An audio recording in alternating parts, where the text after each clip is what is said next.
قرباني آغاز کله نه شوی دی دا قرباني شروع شوی کله نه د په اسلام نو دا د آدم بابا علیه السلام د دور نه شروع شوی مختصر درته وایم تفصیل ته نه ځو د آدم بابا دوه بچي چې کوم حابیل او قابیل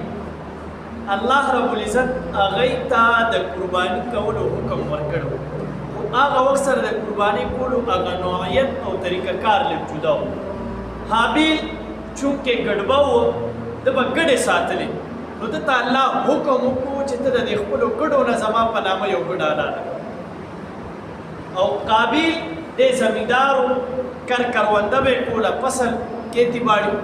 ده ته الله وویل چې ته د دې خپل فصل نه چې کوم دی زما په نامه څه وکړه فصل ورکړه قرباني وکړه نو حابیل ولګېدو په ټول کنډک کې یو کته چې ټولو نه ښکلې کم ګډو هغې د الله په نامه څه کړو حلال مذبح کړو او دا بل رور قابیل ولګېدو ده په هغه فصل کې وکته ټولو نه بېکاره چې کوم فصل و هغې راویشتو او په یو میدان کې کېښود د هغه وخت د قربانۍ طریقه دا او د قبولیت نښه به دا وه چې د اسمان نه به یو اور راتلو خلکو به قرباني وکړه او هغه په یو میدان کې کېښود د اسمان نه به اور رالو هغه به وسوځو اوچت نو د حابیل هغه ګډ وسوځېد اوچت یې کړو او د قابیل هغه څه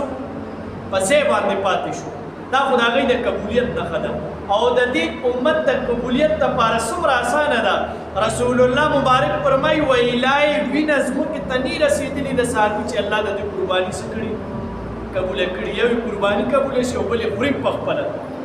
هغه امتونو به کېښوده اسماني اور به وړه او اوس موږ یې خورو بیا یې نه کوو